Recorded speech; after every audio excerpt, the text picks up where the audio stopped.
And hello everyone, welcome to the ComicBase Livestream. I am your host Pete Bickford. I am the creator of ComicBase, getting to a number of other things, but that's mostly what people know me from around here. But anyway, hope you're all doing well. We're coming at you from Franklin, Tennessee, where it is rainy and kind of blech day, but at least we got rid of all the snow that was, kind of messing up the roads. And so forth. So anyway, hope you're all doing good, and you all survived that 25 state winter whatever extravaganza we all had going on with the weather, and it sounds like it really messed things up in the Northeast. But let's go into it. Today, speaking of I actually wrote a note to myself.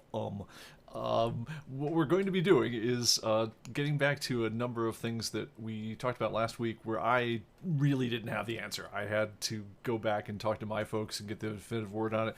So you're kind of getting the end result of a number of staff meetings we had this week. So hopefully that will be interesting. We're going to talk about everything from auction result pricing on extraordinary items to certificates of authenticity on signed items, Canadian publisher markings, and publisher names, to name a few, as well as your questions. So please post them in the chat.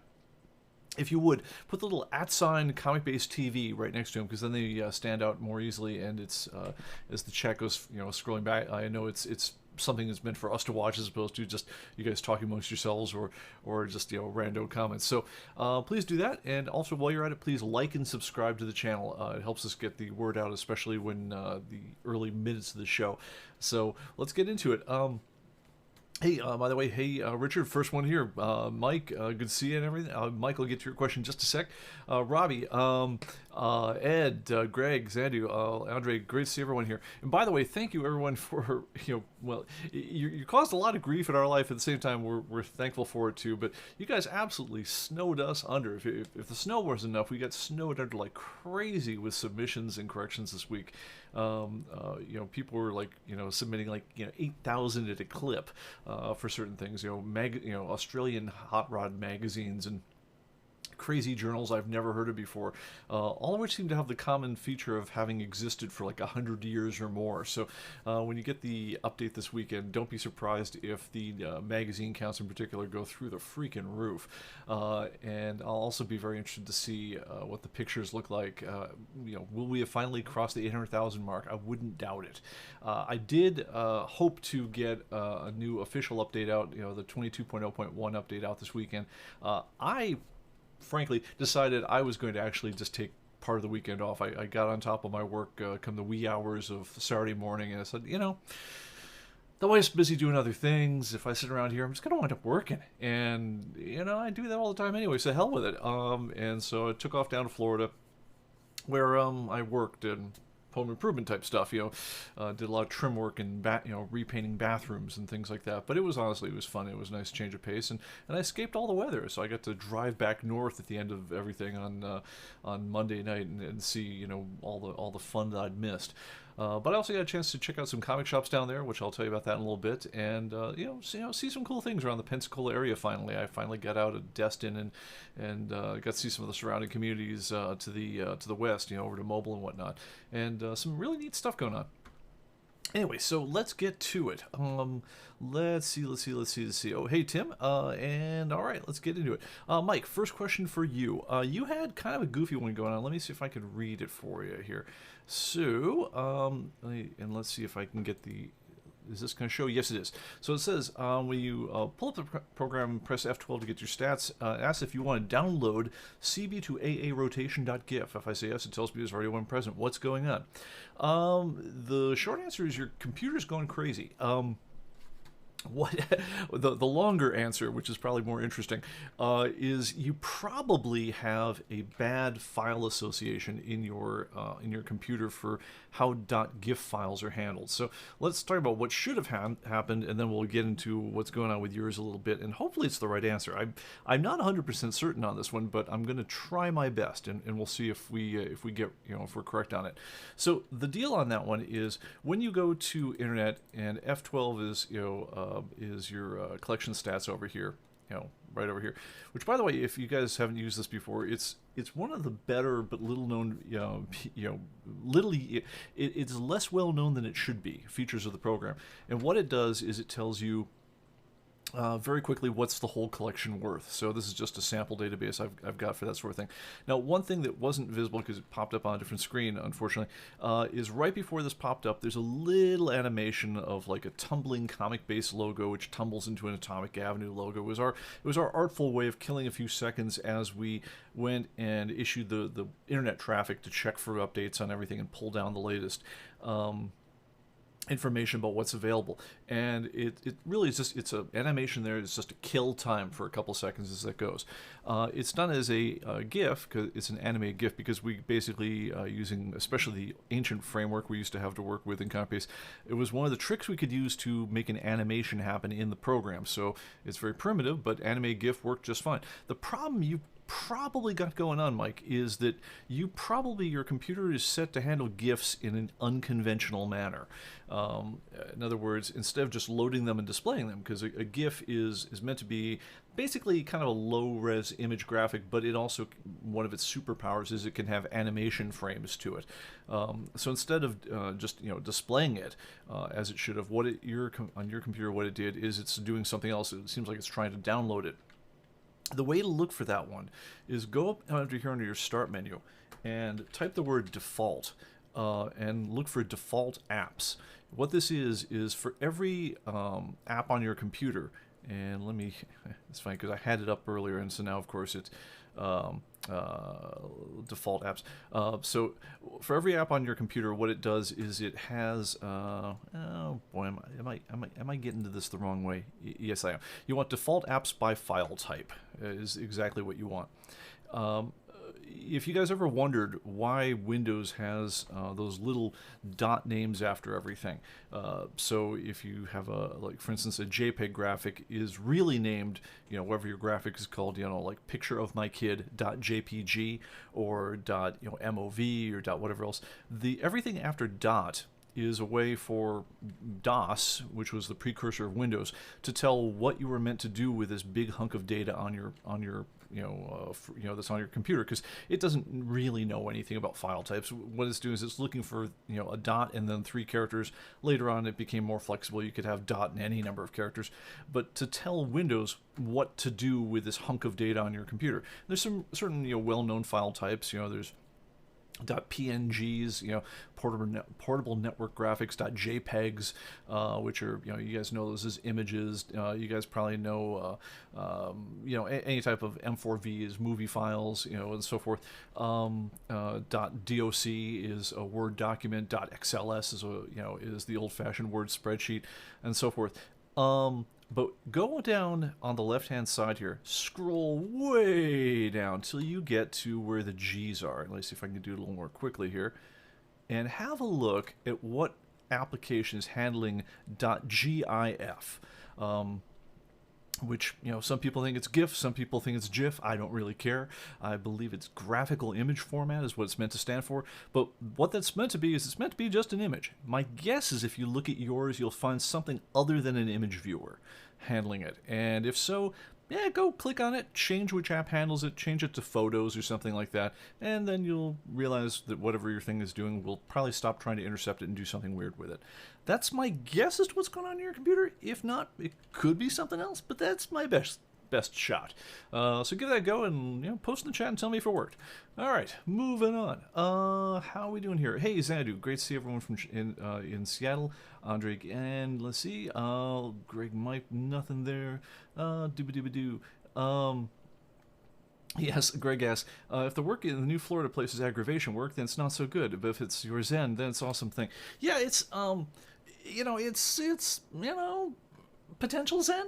It's I've finally got it up so that we can actually get down there and park our butts inside there, open up the fridge, have a beer, because there will actually be beer in the fridge, and sit down on a couch, watch TV if we want to, put our feet up, and if we weren't ready to crash out for the evening, there's actually a bed to crash in. So I mean, the basic stuff is working now. But because it's kind of like been a project all this time. I mean, it's like I literally, first thing I did when I came down there is I rewired every light switch and outlet in the entire house, and then repainted and did everything else. So it's been a real project all the way through. So I tend to just walk around every room and say, all right, what's wrong with this one? And you kind of approach it with a criticality that you don't have for other things. But honestly, it's getting to the point where it's actually kind of relaxing. So I mean, I kind of like one day of work and one day of just getting out of things and just being able to think about different stuff. And honestly, you need that, because it's way too easy to get into a routine where all you kind of do is, you get up in the morning and you do this kind of work, that kind of work, you chat with people, where else. But you just kind of get into a loop. And sometimes, especially this time of year, when I've got some time to think about what do I want to do next, because it isn't just flung headlong into the next release of ComicBase. I really do need some time just to think about, like, well, what things are cool ideas that might wind up being really interesting and might have a real impact on things. What things are cool ideas that just, I'm doing this, if I do them, I'm doing them for myself. What things honestly sounded cool and really aren't. And what things are just hellacious hellholes we just shouldn't step into, because it will, cause us nothing but woe all year. So yeah, I mean, there is some time when you just need to have a beer on the beach and just think about stuff like that. So that's what I've been trying to do. All right, so let's see what we're doing. Dibba-dibba-doo.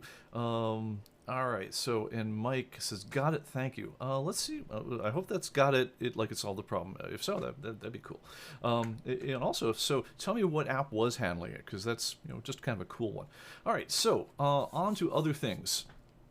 So, things that have come up that I had to get kind of a conference in with my folks to say, hey, what's going to be our official line on this one? Because we all kind of have our idea. You're in charge of this area, but I need to be able to talk about what you're deciding, because we haven't really talked that detailed about it. So let's go into some of it.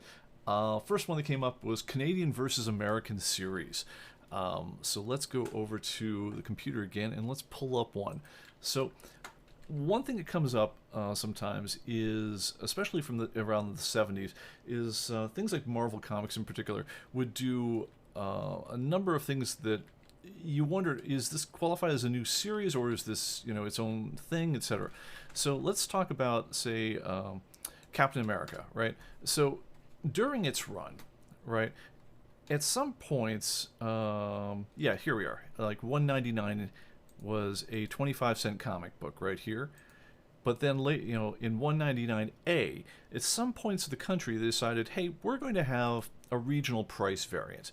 And, they kind of replaced the bubble over here. It's like the way that happened in the old days is some poor schmuck over in the paste up department, would have to literally get out the whiteout, strip out the original, graphic over here on the whole thing, paste a little sticker on that said 30 cent over the thing, and then they'd reprint the cover again. I mean, it was really, really Mickey Mouse back in the day, and sometimes you can even see little tape marks on these things when they do that. But in this case, what they were doing, what Marvel's doing, they're saying, all right, it's still only 25 cents. So on one hand, they want to say, look, guys, we've been holding this thing at a quarter forever. We'd really, really, really like to be able to raise the price on this one because it's killing us. Same time, we're afraid that if we raise it to 30 cents, you'll stop buying the product and DC will take all our sales, or Archie or Charlton or whoever. So what they did is they said, all right, look, we have a distributor or somebody that we know who distributes in a particular area of the country. Let's say Cincinnati.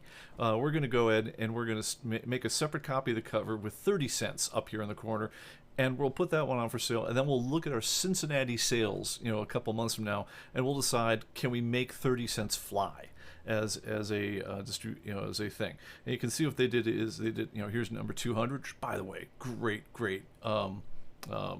series. Jack Kirby and Captain America, they were firing on all cylinders. This was absolute craziness, awesomeness at the time. It's like probably the most fun I've had reading this series. But then 200A, if you look at the upper left-hand corner, there's our 25 cents. And here's, oh, and look, it suddenly became 30 cents. And so forth. But by the time 201 came around, they had decided, yeah, we can make the 30 cents fly. And so they do not have a 35-cent variant. All the comics at that point from 201, 202, and so forth are all 30 cents.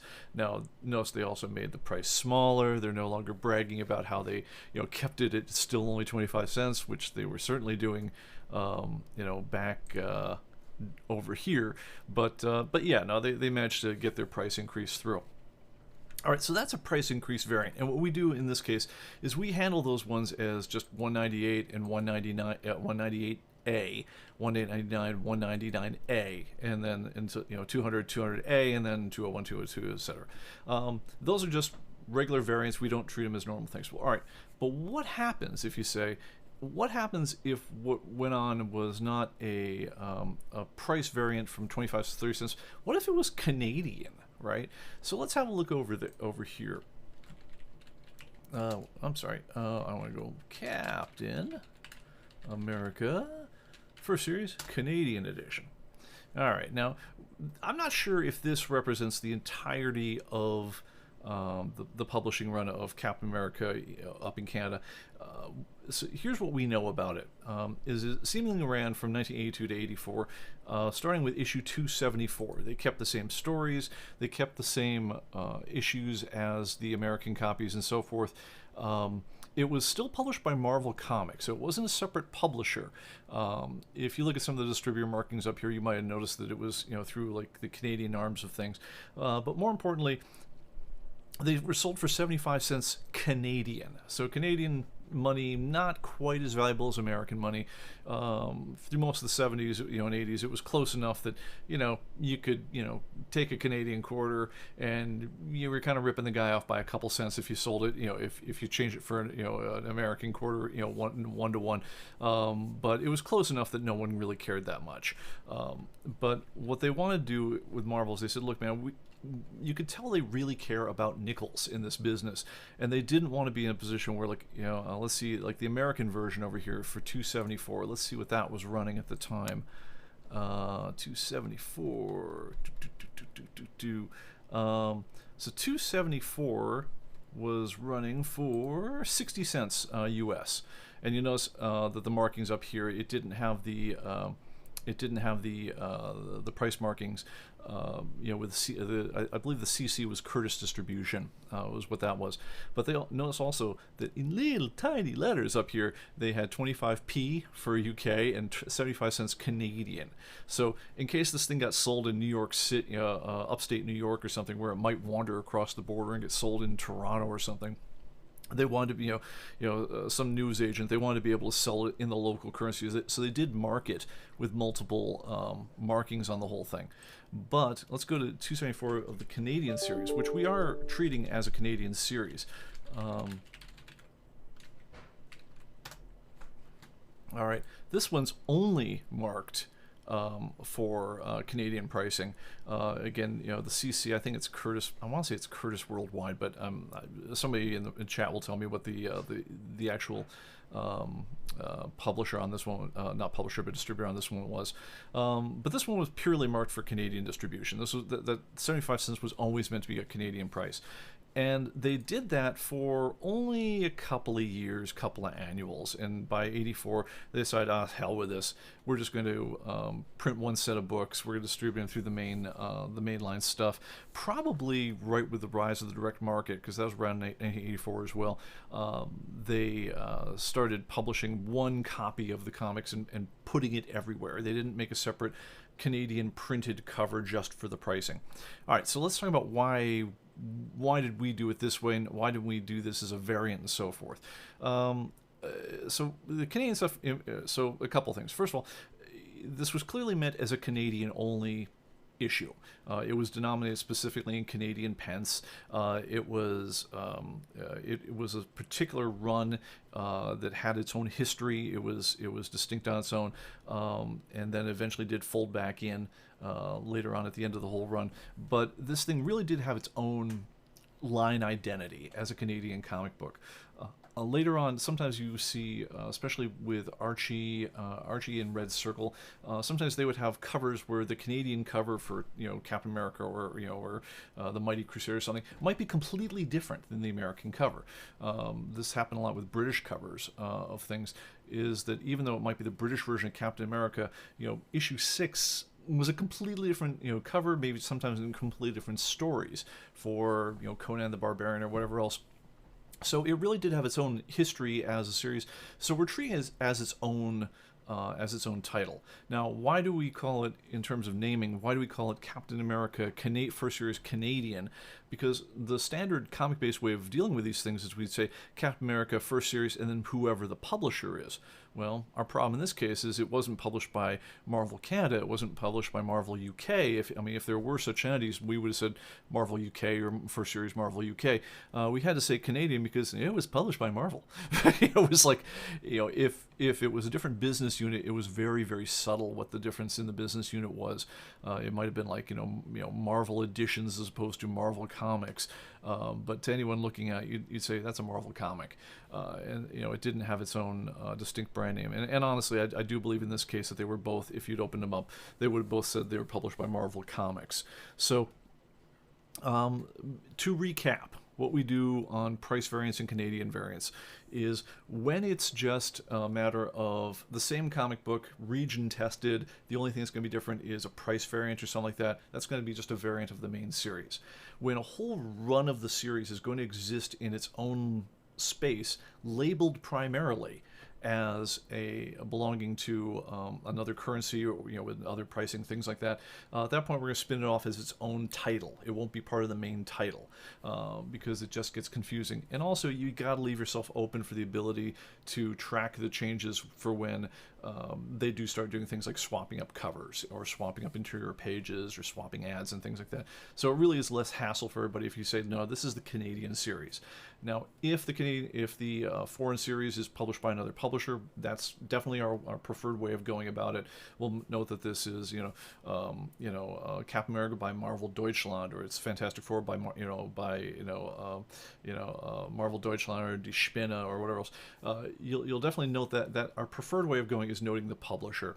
If the publisher is the same as the American publisher, we're just going to say, whatever the series, first series, second series, whatever it is, comma. If that's all we can do is we'll say Canadian or French or whatever else. But anyway, that's kind of comic-based style on this one. And a lot of people asked about it, and so there you have it. Hopefully this is helpful. Let me do a quick check of the chat and see how far this got into the weeds here. Jeff Panion says, I purchased the UPC scanner quickly at Comics. Most of what I add is not loaded. Does ComicBase add to the database, or is it 100% community driven? Okay, couple questions with that one. Let me hit them as we go. Let me put that question up on the screen so that everyone else can read it there. So when comic books come out, when comic books are even solicited, we have guys on our editorial staff who are going to index everything, and if the publisher makes the barcode known, we'll have the barcode attached to the comic book before it's even published. After that, we order basically one of everything normal. So if it requires, in this world of variants, we'll typically have the regular cover. Sometimes if it's like an A-B kind of situation, we'll have either an A or a B. We won't order every variant of everything because I don't have infinity money. And some of these things, like you have to order like 300, for 250 copies of Red Sonja, we'll throw in one special holofoil one. Yeah, that's not going to happen from us. If the publisher has solicited it that way, then we'll already have had it from the solicitation. But if it's one of those things that they sort of dribble it out after the fact, that sort of thing, we are definitely relying on community help to provide the data on that, as the lucky guys who work for whoever you are that actually got one of those 250 copy incentive ones. At that point, thank God for all you people who actually do scan that in and send us the data on it. Because if the publisher didn't do that, if they didn't solicit it that way, then otherwise we would have no way of knowing. And the same thing goes for convention variants and things like that. All right, as for why your barcode scanner isn't picking up comics, the number one reason why things aren't picked up typically is, this applies if you bought the scanner from us or anyone else. If you bought a scanner from us, the main thing that you got to do is make sure you are getting the entire barcode. So comic book barcodes in the old school format consist of a bunch over here. It's the main barcode, where if you look at it, the first 5 digits will tell you essentially the publisher identification number, and then 5 digits after that will tell you the series identification number. But the business is in either the last 2 digits, or more typically in later comic books, the last 5 digits, because what that does is it gives you the identifying information to tell you what the comic issue is. So we need to see the whole thing. Now, most aftermarket scanners that people buy do not a great job of picking up the whole code. They'll pick up the main code, but they won't get the parts at the end. It's called the supplemental. And if they don't, then you won't find the code because you're not scanning and getting the whole thing. If you bought our scanner, and you're not getting the whole thing, then go back to the setup sheet that came with your scanner and make sure you use the easy setup and you beep in all 11 steps or whatever it is, because what that does, one of the main things that easy setup does is it forces the scanner to keep on looking that extra millisecond to make sure it gets the supplemental, and if not, it doesn't consider the scan complete.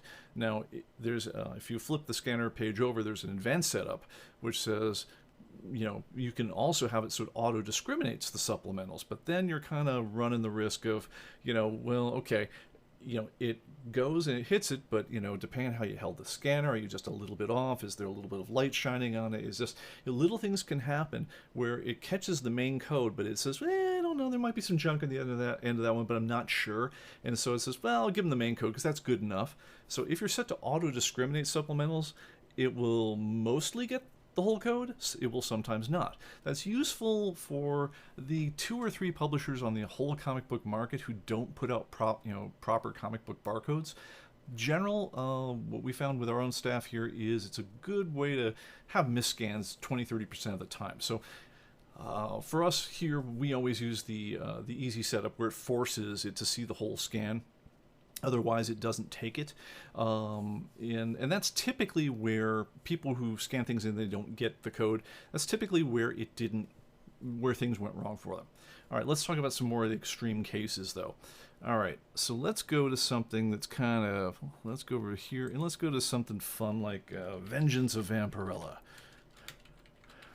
All right, so let's, all right, so this is one of those things that every issue has 8,000, has 8,000, different copies of everything. So it's easy to, miss everything.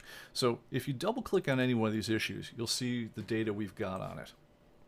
And you'll notice down here at the bottom, this is the UPC code. So what we're looking for when you scan a comic, if you're getting the whole code, is we're looking for an exact match on that whole thing. And you'll notice that those last 5 here, 1, 2, 3, 4. Have I got it right there? It's really hard to see. Apologize for that, guys. The 01011, which that's actually pretty fun. Because if I'm reading that right, that is kind of a wrong barcode. It's in other words, it's undoubtedly the barcode they put on the comic book, but they're not even keeping up to current, to standard barcode format on that one, because the way the last 5 digits should work is the last 5 digits ought to the first 3 of those ought to represent the issue number. So 010, I would think that this would be for issue number 10, not issue number 1. I would expect it to be 001, and then 1 would be typically variant number 1, and the last one would be first printing. Now, the problem with things like Vengeance of Vampirella is they printed 73 trillion copies of every barcode. So, yeah, do they play fast and loose with their barcode issues? Yes, they have to, because if you're going to print 30 or 50 variants of the same one, you can't fit them into a single digit space. So I'm not super surprised to see that this barcode is a little wonky, but as long as whatever you scan exactly matches that, then you're going to see it come up. Now, there could be reasons why we don't have that barcode. So let's go down here to here's version 37, right? And this one we actually do have a barcode on. And once again, you can see with the last 5 digits, they had to play fast loose on this one. By the last 3 digits, you would think that this was for issue 15. But honestly, they're just trying to find a barcode they haven't used yet at that point. But issue 36, barcode for that. But some of these later ones, okay, so here we are. The version 35 edition of Vengeance for Vampirella, it apparently existed only as an Indiegogo crowdfunding campaign. I guarantee we have never personally in the office seen a copy of this. Someone sent this in, and when they did send it in, they didn't send us the barcode. So God bless anyone who does scan these things in, put the barcode in, and submit it, because if so, then we can add it to the database and people will pick it up. But there are going to be times when we just do not have the barcode. It was never solicited, so we didn't get through the publisher. It was never user submitted, so we don't have it from them. And so, yeah, if you collect a lot of really strange high number variants, you're going to have less good luck with barcodes than you might if you stick to just mainline releases. If you're just picking up regular comics through sold through distribution, but the solution to that one is pretty easy. It's just when you find the comic, you say, well, it's not coming up by its barcode, but oh, there it is. I found it by its cover, or I know it's the black and white line art Cyberfrog copy by Ethan Van Sciver. When you do get it in, double click on that one if you would. Just put your cursor in the UPC code, bip it with your barcode scanner. It'll put the whole thing in, hit save, and then click the line, right click, say submit new or corrected data. It'll come to our editors, and then it goes out in the next update for everybody. So that is the long answer of why anything might not be in coming up by barcode. All right, so let's see what else we got going on here. Let's see here. Defaults. And is photos recommended for Windows 10? Well, Mike, then I'm sorry, I don't know the answer then. But I would say the answer is something is going weird with your machine. It sounds like something is seizing on the behavior of GIF, because the normal thing we're doing there is we're literally just displaying the GIF in a window, but there's something on your machine that is decided that it's going to take .gif files and do something like download them or do something other than simply show them. You can certainly try blowing that file away and uninstall, reinstall ComicBase just in case there's something wrong with that file, like if the file got corrupted somehow. But I kind of doubt it. It sounds to me like there's another program that's interfering, but that's kind of all I got. Okay, let's see what we got. And wow, and somebody who would, I think I'd have to read. Well, I don't know. I'm guessing this is just simply a spam comment, but I'm from a Cyrillic alphabet, I believe. Anyway, so vor to as well. I hope you're having a good day. A Curtis Circulation, Steve Dazinger says. Excellent. That was the CC referred to before. Oh, hey, awesome. We have multiple spam comments in the stream. Oh, guys, I feel like we've really made it. Okay, so let's see here. Jeff asks, brings up a question. Why is in Vengeance of Valparaiso is there no standard one copy? It starts with 1A, 2A, Buck's agenda of F3, jump to issue, etc. The answer is we'll put things in as 1A, 2A, 1B, 1C, etc. If there was never a standard cover. So if there was ever a regular cover, they said, look, this is the regular issue number 23, then there will be a 23, and then all the variants will be 23A, 23B, 23C, etc. If they said, hi, issue 23 is coming out, and it'll have 80 covers, but they're not going to ever say this one's the regular one. At that point, then we go straight into the A, B, C, D, E, F, G, because there is no regular issue. That's just the naming standard on that one. All right. So I think that's about it. Okay. Tim asks, we're submitting titles and issues that aren't in the database. How much info do you want? Like, fill as much as we can. Yeah. No. The more the better. And accurate is the most important. But no. I mean, when we get an issue and we're indexing it, when we open, say, Unknown Soldier over here. I mean, this one obviously is in the database. But we'll open it up. We'll write down if the cover was credited. This one was obviously a Kubert cover. We'll index the storylines. We'll put the date published. We'll all the artists, writers, editors, everything. It's like the more the better in terms of that. The minimum that kind of makes it useful is if it's just something that'll at least uniquely identify it. But the more information you give it to us, the easier it is for us to integrate it into the overall collection. The easier it is for us to price it, etc. I mean, I'll admit there are things that people will submit, like saying, "Hi, here's a French." Cooking magazine that you've never heard of in America, and I'm going to put in random issues of it, and I'm not even going to put a cover price in or a date. I'm like, well, that one gets pushed back a little bit in terms of processing because it becomes a massive research project for our, the editors, because then they not only have to figure out where it fits in terms of history and did you give us the right publisher, did you give us the right did you name it right, we have to second guess all that stuff, but then the other thing is we have to somehow find pricing for it, so find someone who had some for sale and get an idea for, well, what should this thing cost in the market. We don't need necessarily get the be priced 100% right the first time out, but we have to be close enough to at least start the pricing discussion with the market. So as things start going on sale or get posted for sale, they will drift up or down until they find their market clearing price, and then that's what moves it from that point forward. But we have to at least take a pretty good whack at it. So imagine like if you've taken a box full of old magazines into your used book dealer, he's going to put them out for sale on the floor. He might not have the most accurate price, knowing the entire market on those things, but he has to put a sticker on them with something because he can't leave them in the back. So we're doing the same kind of deal. It's like we have to put them out for sale. We don't want to give them away if they're valuable, but we don't want to keep them for 1,000 years if they're not valuable. So we try to come up with the idea to say, well, this is like other things we know, and it seems to fit about here, and the condition makes it about there, and so forth. And so you try to find some kind of reference which gives you an idea for what this thing would move for on the market to at least start things off. And the more data you can give us, cover dates, incredibly helpful. Cover prices, incredibly helpful. The more you can give us on that one, the better. But honestly, you're doing us a favor by submitting it, so we appreciate anything you do feel like doing. All right, let's see what else here. Yes, Greg reminds me, clarified policy regarding serial number comics in the database. I had that, but I'm going to jump that one ahead. That was point number 4 I was going to get to today. We only got to point number 1 that was on the agenda, so I'll just skip straight forward to that one.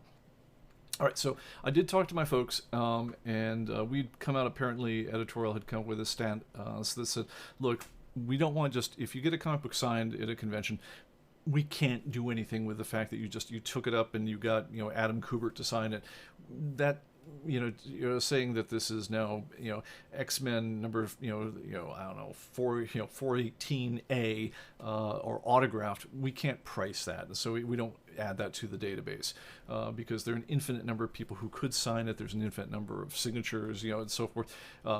It's not something we can add any value to. So I mean, go by all means if you want to add it to your own databases, for X-Men and 418A, but don't submit it to us because we're going to reject it.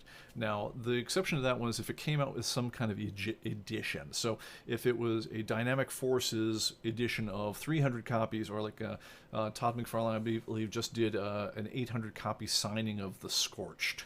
Previews World had a picture of him sitting out there in a mask in a room by himself, which was a little strange, with about 1 million copies of Spawn laid out on the table, and apparently he's working his little fingers to the bone signing them all.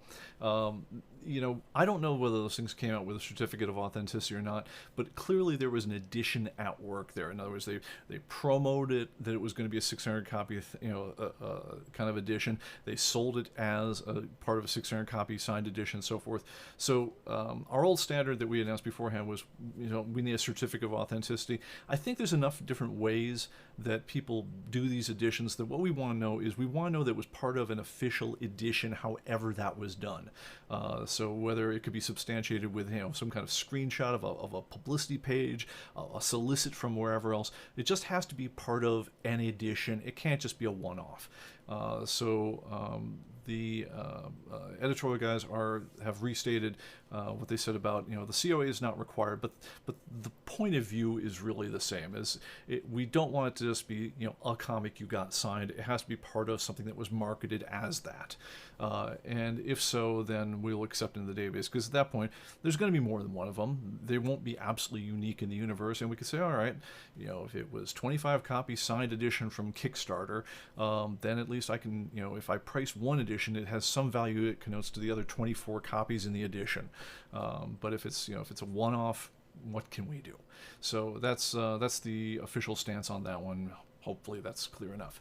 All right, let me do a quick check of the chat, see how we are doing. I don't see any ComicBase TVs with my name on them, so I'm going to continue on. See, following regarding price variance. Ed, all right, so Ed said, ComicBase TV, see following regarding price variance, and then I don't see anything else from you. So if there was anything else, please call it out to me, and I'll address it as best I can. All right, so let me drop that, come back over here, and we'll take on other things. Publisher names. All right, so had a chat with folks. Again, this has to do with user submissions, and I think the number one thing that needs to be said about user submissions is, guys, thank you. It's, anything I'm saying with regard to like how we'd love to see you shape these things has to start and end with thank you for sending us the data in the first place. You didn't need to do this. We appreciate the hell out of you doing it. What I'm saying when I give tips like this is really just, here's ways you can send data to us that's easiest for us to incorporate into the database, for us to digest it properly, because what we don't want is, we don't want to have you send in like 200 submissions about some series and then have to say like, yeah, that was great, guys, but we need you to kind of reformat this other way, otherwise it's hard for us to take. I mean, it's helpful if you just kind of put things in the right way the first way, and then we have less back and forth, and then everything just goes smoother. And honestly, if you guys are going to be sending us 20,000 submissions over a weekend, smooth is good. We need smooth. So anyway, with publisher names, the official word. So let's take DC Comics to start with.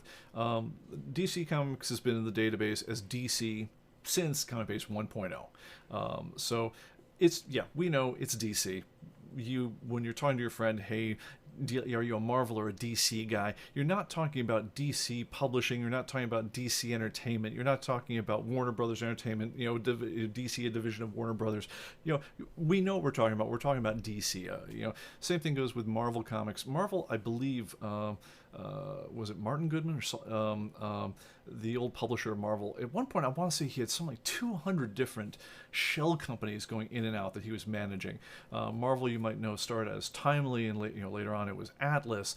It was about 100 other companies. Like, if you read the indicia of 1950s, what we refer to as Marvel, Marvel books, there were like publishing companies, you're like, who the hell is Lively Publishing Incorporated? It's like, it'd be something that some romance title would run under for like 3 issues in order to have them be able to finesse a second-class postage permit or something. I mean, it was the number of games that were being played on that was just absolutely nuts. And then later on, in the age of corporate takeovers, you had Marvel Comics, Marvel Entertainment, Publishing Limited, Marvel Entertainment Limited. About 1 million different things which are referring to some version of the corporate structure on one point or another. But realistically, we had to kind of say, look, while all this stuff is kind of vaguely interesting from a corporate history standpoint, and maybe if you're really feeling it, put it in the notes or the title notes, maybe. I think really, if you say, look, are we here to represent the corporate publishing historian, or are we here to represent the reader? We're here to represent the reader. And all these things, if you were going to take your comic store and organize them into Marvel and DC groups and things like that, you would put all the Marvel Entertainment, all the Marvel, Entertainment Limited, all those things would all be stuck in the section marked Marvel. And that's why when you submit the publishers for new titles that we haven't put yet, just put DC. Don't put DC Comics. Don't put DC any Entertainment, where else. Just DC. That's the way we've been calling it all the way till now. Just DC is fine. And here's where the guideline kind of starts. Use the minimum number of characters you can use to uniquely differentiate the important part of the name of the publishing. So in other words, we'll get into situations where, for instance, there'll be an Atlas, and there'll be I believe like an Atlas Publishing, which had nothing to do with each other. At which point, the one that is not the old Atlas will be Atlas Publishing. We'll spell his name out, but just to differentiate him from the old Atlas. And there'll be other times like that where certain names, kind of like Ajax, I believe, was another one that got used by 2 or 3 unrelated businesses over time. At which point we will, we'll add more characters, and we'll spell out the complete names more fully if we have to differentiate them from another one that's that's an unrelated company, not like it's a different, part of the same parent company or something. But use the minimum number of characters you can. I mean, people are going to type this stuff. There's no reason to make this hard. It's going to wind up on labels. There's no point. Again, we're here to represent the reader's interest, not to represent the corporate historian's interest.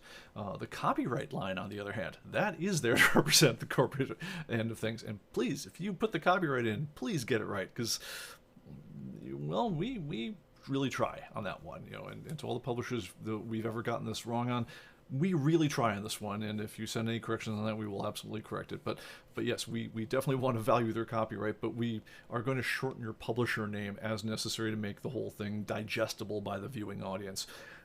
Similarly, a guideline would be omit articles. In other words, don't put, oh, I don't know. I'm just going to invent a publisher. Let's see, a publisher called, the Awesome Publishing Group, right? And let's say you need to call it Awesome Publishing as opposed to Awesome, because Awesome is Awesome Entertainment's already taken. So Awesome Publishing, my brand new company I've made. Well, you can say, well, but your name is the Awesome Publishing Group. Shouldn't it be THE space Awesome, etc.? No. Again, it's a lot of unnecessary noise. You can lose the first articles. People are going to look for that under the word "a," for awesome if they're typing.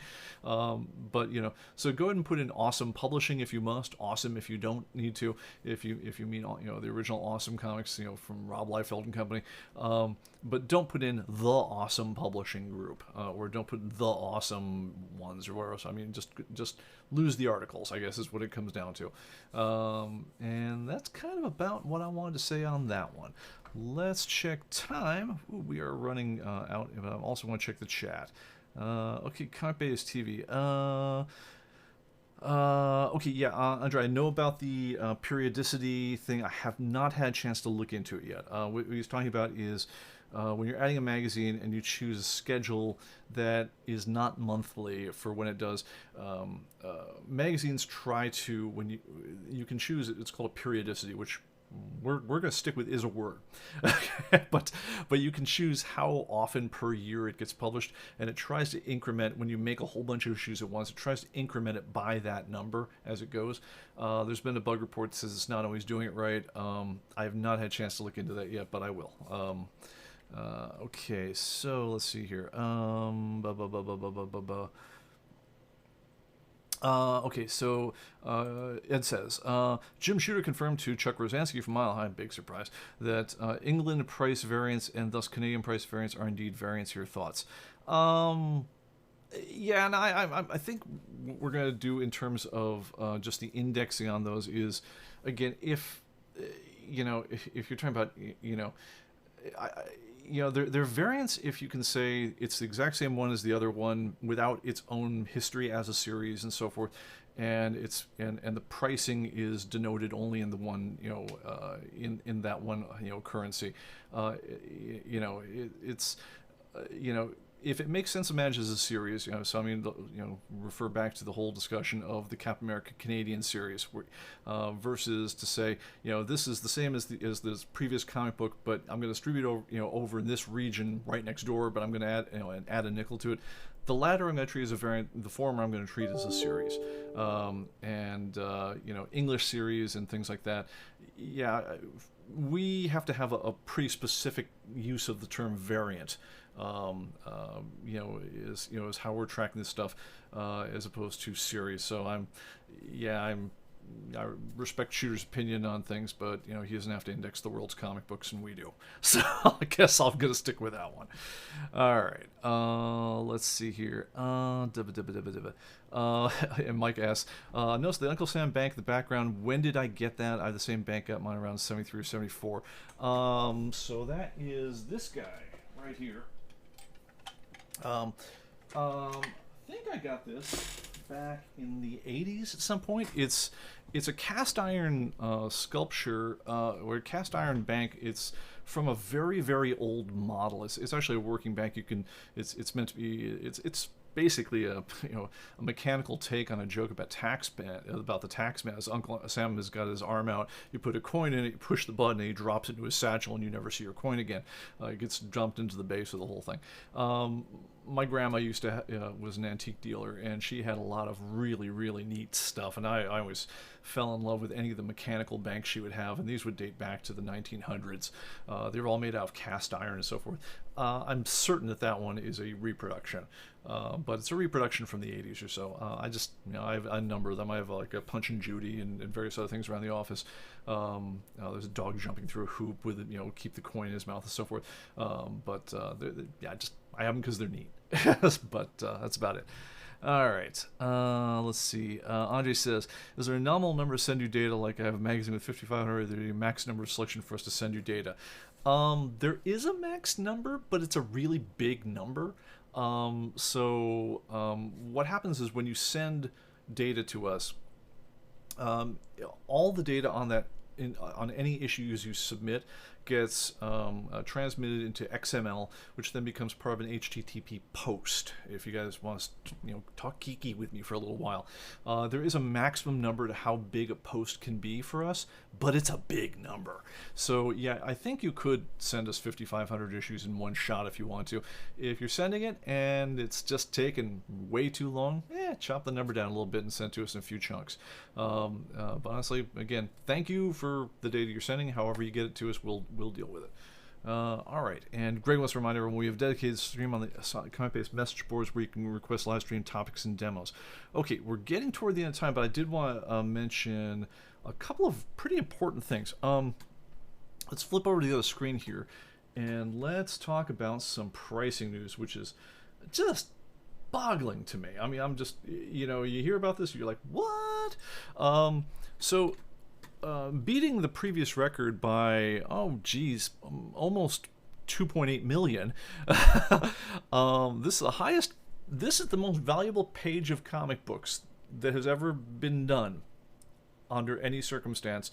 It's Mike Zeck's page out of Secret Wars number 8, which features Spider-Man in his brand new, way easier to draw than the old costume, black costume, along with a couple of goofy things, featuring not particularly good figure work of the Avengers, Fantastic Four, and him saying, "Whoa, was that a planet quake?" But I think this is the panel. If you're going to sell the one panel alone, this is it, because basically everyone gets to say, "Hey, this was the first appearance of everything that became Venom and Carnage and things like that." This was drawn by Mike Zeck. He was not the guy who sold it. Typically back in the day, it was not super common for artists to be able to walk off with the whole book if they drew it for Marvel. I mean, a lot of times just out of courtesy, they'd be given say, hey, once you get done stripping them up and putting paste up all over them and lettering them in and doing everything you were going to do to them, typically what they do back in the day is they kind of say, all right, well, hey, here's the splot back on your desk. Here's the pages we weren't doing anything with. Somebody, if Jim Shooter wanted the cover, he would have grabbed the cover because it was cool for him. Somebody else might have, said, hey, I really like this layout. Can I have page 28? Whatever the thing was, and the artist would get a few of them or else. But honestly, the guy who ran coffee in the office might have been, given a couple of them as gifts. They weren't considered super valuable by and large. And for whatever reason, Mike Zeck did not have that page in his possession. I don't know who the seller was on this one, but it sold for $3.3 freaking million, beating out the first appearance of Wolverine, which ran for $657,000. So someone's going to have this up on their wall, and man, I hope they're very happy with it, because I'm sitting there going, dude, that's Mike Zeck artwork. And if I were gonna name what I thought the most valuable single page of artwork in the entire world of comics would be, I don't think I'd have come up with that one. So yeah, that one's kind of stunning. Now, the good news is, for me at least, is we don't price original artwork here. A question came up before the show: do I think that that's going to move the price of Secret Wars number 8? Maybe. But I mean, Secret Wars number 8, first appearance of Venom, which then later Carnage, everything else that happened. Honestly, the whole thing came about originally because they wanted two things. First of all, artists were sick of drawing all the lines in the Spider-Man costume and sick of coloring them all in. They really wanted a costume that was easier to draw. It was the 80s, so making it black was awesome. And so they went and did that one for a bit. And honestly, it was meant to stick around for a while until people got bored with it, and it was meant to go away, which is what they did. They invented the idea it's a symbiote. That appeared somewhat later. But it was just meant to be a bitchin' look for Spider-Man until you got sick of looking at the bitchin' Spider-Man. You went back to the old Spider-Man. But yeah, that one, it's been so hyped beyond all recognition in the years since. I think, Secret Wars number 8 is probably about as hyped as it's ever going to be until the next thing comes along. I mean, this certainly adds to the whole thing, but I don't. It doesn't feel like a game changer to me because it feels like the real significance is in the introduction of the character. So, if you still get copies of Secret Wars number 8 in your collection, I'm sure you're feeling pretty good about the 75 cents you had to spend for them back in the day. They're doing good for you right now. But I mean, are they going to put your kid through college? Oh, probably not. But on the other hand, if you had that page, yeah, that'll put you through college a few times over. Put you through Harvard a few times over. But anyway, but yeah, so that's kind of crazy. What that raises the question though is some folks have called us up about this one. We've had some absolutely earth-shattering prices go on in the industry lately. We've had absolutely, I mean, it starts with things like Action 1, Batman 1, Detective 27, the first appearances of absolutely legendary characters, Batman, and so forth. The one, Detective 27's first appearance of Batman number 1 first appearance of the Joker, Action number 1 first appearance of Superman, obviously, but then you get things like Superman number 1, which is just the first comic where he got him, Superman out of Action Comics. He got his own book. It's got a nice cover. That one sold in CGC 7.0, which means it's a nice copy. You'd be proud to have it in your collection. But it just sold for, millions. It was like $2.2 million. Absolutely staggering. And when you do the math, you reverse it out to try to figure, well, what would the near mint price of an unslabbed copy be? At that point, it becomes something where it's so outlandish, because previously we were tracking a near mint copy of Superman number 1 at just north of $1 million, about $1.1 million, and suddenly this thing comes in, which would imply a price of $4 to $5 million for a Superman number 1 near mint, if one existed, if you had one that was unslabbed and so forth. And it's staggering because it breaks all the algorithms. It's so out of line, it actually gets treated as an outlier for its own auction data. So here we've got a verified sale, but it's so far above what the comic has been in the past. It's so far above what lower end copies have sold that it doesn't look like valid data, but it's clearly valid data. So what do we do about that? And the answer on that one is we hold a conference, amongst all the people who are responsible for pricing over ComicBase here, and we say, guys, what do we do with this? And in the end, I think you'll see when the update comes down that we're moving the nominal near mint price of Superman number 1 to something like $3.5 million, which puts it right where basically Action Comics number 1 is. But then when Action number 1, when the best known copy of Action number 1 hits the market again, what the hell is that thing going to go for? And the answer is, God only knows.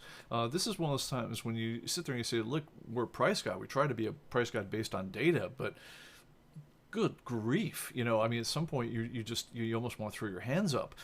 We obviously can't. These things are important discussions to have, but it almost feels it's like selling beachfront houses in Malibu. I mean, the fact that it was originally built for $250,000 and it was last sold back in the 70s for $1.2 million, that sold for $28 million, this year,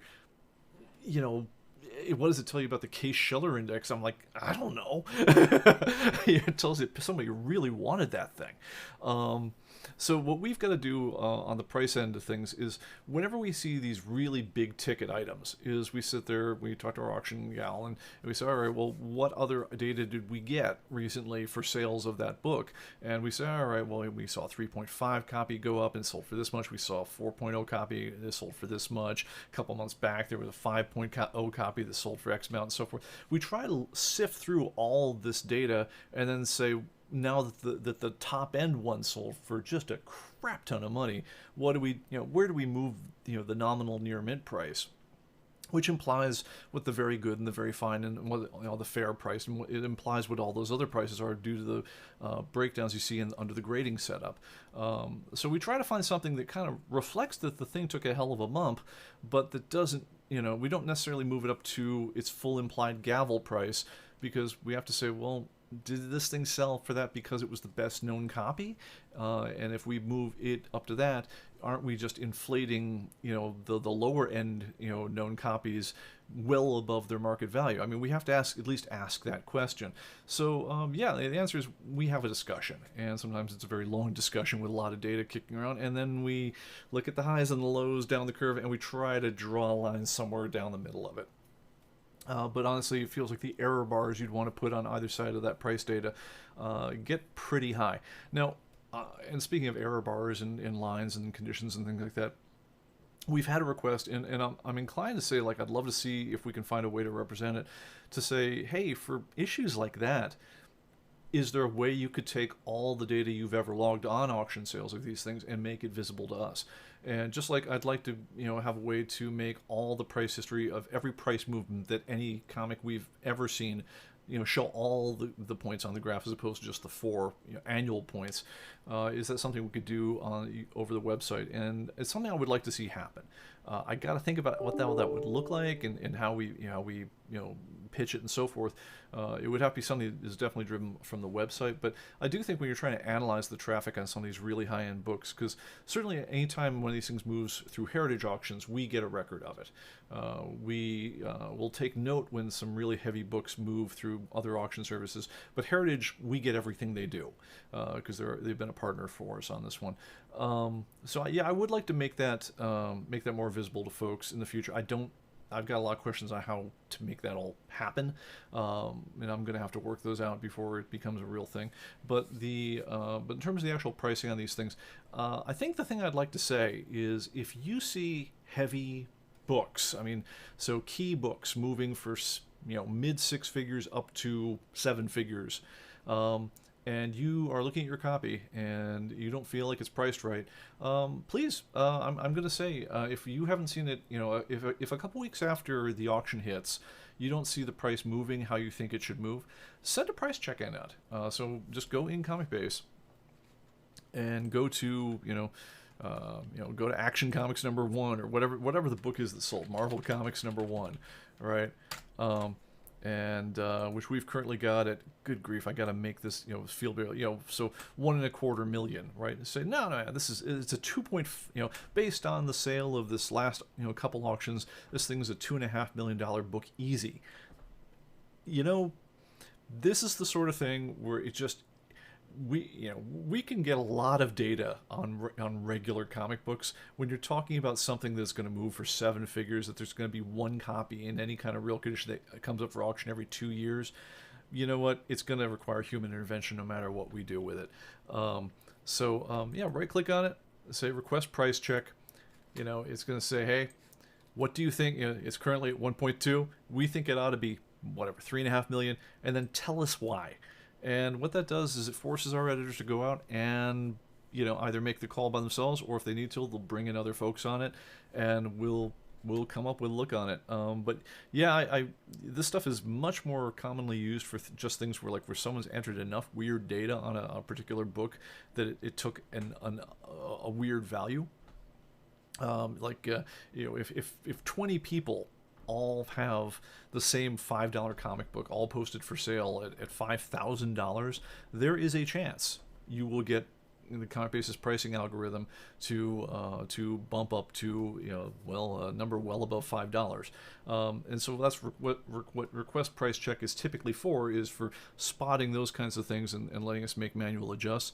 But honestly, on these key books, if you feel like 2 weeks after the auctions hit, if you don't feel like the price is appropriately reflected in the copy you've got, yeah, go ahead and call it out and bring it up. And because basically what that's going to do is it's going to force us to have a discussion amongst the editorial staff and make a firm decision on it one way or another.